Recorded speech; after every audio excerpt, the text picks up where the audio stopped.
బాపురావు గారు మీరు ఒకే పార్టీలో ఉన్నారు బీజేపీలో, మరి అతను పార్లమెంట్లో మాట్లాడుతున్నారు, మరి మీరు బీజేపీ పార్టీలో మీ వాయిస్ వినిపించే అవకాశం ఉందా లేదా?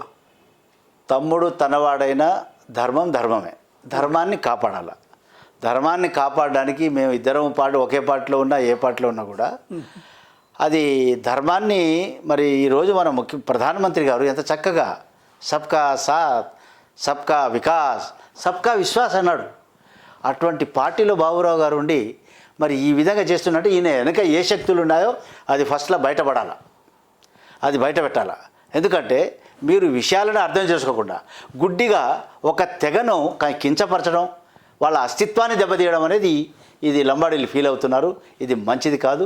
కాబట్టి మీరు ఆ పార్టీలో ఉన్నారు. నేను మొన్న కూడా చెప్పిన, ఒకవేళ కనుక బీజేపీ పార్టీ బాబురావు గారిని సపోర్ట్ చేసి ఈ విషయంలో ఏదైనా చేస్తే అదే రోజు నేను బీజేపీ పార్టీ క్విట్ చేస్తున్నాను కూడా నేను ఇప్పుడు కూడా చెప్తున్నా. అంతే, దాంట్లో ఏ మాత్రం మరి డౌట్ లేదు, డౌట్ పెట్టుకోకూడదు. నా లంబాడి సోదరులు కూడా చెప్తున్నా, కష్టపడి తెచ్చినటువంటి యొక్క మా రిజర్వేషను ఎంతో 6 ఏళ్ళు కష్టపడ్డా నేను. ఎండు రొట్టెలు, పచ్చి కారం, మరి ఉల్లిగడ్డ తీసుకొని మేము 10 వారాలుగా ఢిల్లీలో ఉండి మూమెంట్ చేసి అన్ని విధాలుగా ప్రయత్నం చేసి మేము పక్కా పార్లమెంట్ యాక్ట్ ద్వారా మేము రిజర్వేషన్ సాధించినాం. ఈ రిజర్వేషన్ సాధించిన దాన్ని ఈరోజు బాబురావు గారు ఏదో తీసేయాలని చెప్పడం వల్ల అది ఆషామాషి విషయం కాదు. తీసేది తర్వాత విషయం.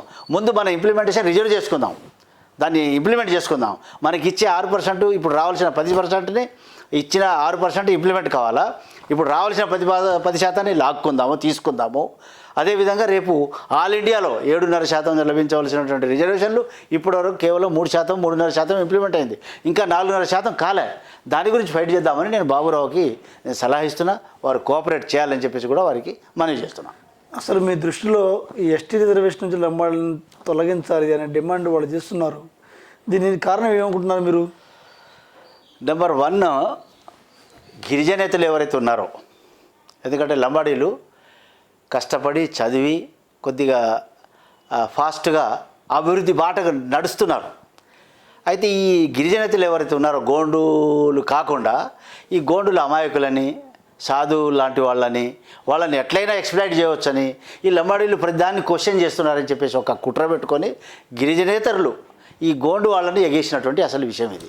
దీని వెనుక ఇంకా ఇతర శక్తులు కూడా ఉన్నాయి. అది ప్రభుత్వానికి నేను రాసి చెప్పినాను. నేను ఎవరున్నారు దీన్ని బట్టి మీరు కనిపెట్టాలా, లేకుంటే అక్కడ ల్యాండ్ ఆర్డర్ ప్రాబ్లం చాలా సీరియస్గా ఉంది. అక్కడ ల్యాండ్ ఆర్డర్ ప్రాబ్లం చాలా హారిబుల్గా ఉంది. కలెక్టరు తర్వాత ఎస్పీ గారే భయపడుతున్నారంటే ఇక మామూలు జనం ఏం కావాలా?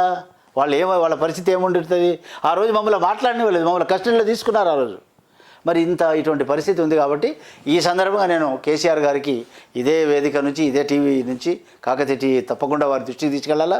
కేసీఆర్ గారు మీరు అన్నీ నిజంగా చేస్తున్నామంటున్నారు, నిజంగా తెలంగాణ గురించి ఫైట్ చేసినామన్నారు, నిజంగా మీరు చెప్పినవన్నీ వాగ్దానాలు పూర్తి చేసినామన్నారు.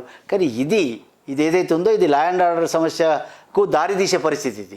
ఇది వర్గ పోరాటం అయ్యే పరిస్థితులు. దీన్ని ఒక ఆదిలాబాద్లో ఏదైనా జరిగితే ఇది మొత్తం తెలంగాణలో మరి 100 అసెంబ్లీ స్థానాల్లో ఉన్న లంబాడీలు చైన్ రియాక్షన్ అవుతుంది. దీన్ని మీరు అరికట్టడానికి వెంటనే మరి మాకు రావాల్సిన 10% రిజర్వేషన్ మాకు ఇవ్వాలా. అదే రకంగా గోండులకు ఎక్కడ అన్యాయం జరిగింది దాన్ని నిర్ధారించి దాన్ని వాళ్ళకు అవకాశం కల్పించాలని గోండుల తరఫున కూడా నేను ఈ యొక్క మన ముఖ్యమంత్రి గారికి నాకు కోరుకుంటున్నా. ఎందుకంటే మేము కూడా నీ ఎంబడి తెలంగాణలో ఫైట్ చేసిన వాళ్ళమే. నేను కూడా I'm the first man who resigned and put the first signature for resignation when the central government is delaying to deliver Telangana. మరి అది కూడా మేము చేసినాము. జాటో ఠాణు నాయక్ ఆ రోజుల్లో, మరి కొమరం భీమ్ గారు ఆ రోజుల్లో బ్రిటిష్ వాళ్ళతో ఫైట్ చేయడం, మరి ఠాణు నాయక్ గారు భూ పోరాటం చేసి భూ విముక్తి పోరాటం, తెలంగాణ విముక్తి పోరాటంలో ప్రాణాలు వదిలినటువంటి ఠాణు నాయక్. మరి నిన్నగాక మొన్న తెలంగాణ మూమెంట్లో 100,000 మంది చనిపోయిన వాళ్ళు లంబాడీలు కూడా ఉన్నారు, ఇతరులు కూడా ఉన్నారు. మరి ఇదంతా మా సాక్రిఫైస్ ఉంది. కానీ మేమంతా రోడ్లకు వచ్చేసినాం కేసీఆర్ గారి దయతో. మాకున్న ఆస్తులు కూడా అమ్ముకొని ఎలక్షన్లో పెట్టించినాడు కేసీఆర్. మరి ఈరోజు మరి కనీసం మాకు ఆ బంజారాల పేరుతో ఉన్నటువంటి బంజారా హిల్ కూడా ఒక చరిత్ర. బంజారా హిల్ మీద బంజారాలు గుడారాలు వేసుకొని ఉండేవాళ్ళు. ఏది 100 సంవత్సరాల కింద, 1000 సంవత్సరాల కింద. ఈరోజు గోల్కొండ కిలా ఎక్కడానికి బంజారా దర్వాజా ఉంది. ఈ స్టిల్ ఆ దర్వాజా కూడా మనం వెళ్ళి అక్కడి నుంచి కూడా మనం మన యొక్క కార్యక్రమాన్ని చెప్తాం. మరి ఇటువంటి చరిత్ర కలిగినటువంటి ఈ జాతి నాగార్జున సాగర్ లాంటి కట్టడాలు, చార్మినార్ కట్టడం, అదే రకంగా గోల్కొండ కట్టడాల్లో మా జాతి వాళ్ళు, లంబాడి వాళ్ళు కష్టపడి చేసినటువంటి యొక్క పరిస్థితి 5,000 సంవత్సరాల నుంచి ఉన్నటువంటి లంబాడిని ఈరోజు కించపరచడం మంచిది కాదు. అని చెప్పేసి నేను బాబురావు గారు మనం చేస్తాను. Hello everybody, this is Lipsika. Please subscribe to Kakatiya TV. Please subscribe to Kakatiya TV. Please subscribe. Push subscribe. Please subscribe. Hi, నేను RJ Kajal.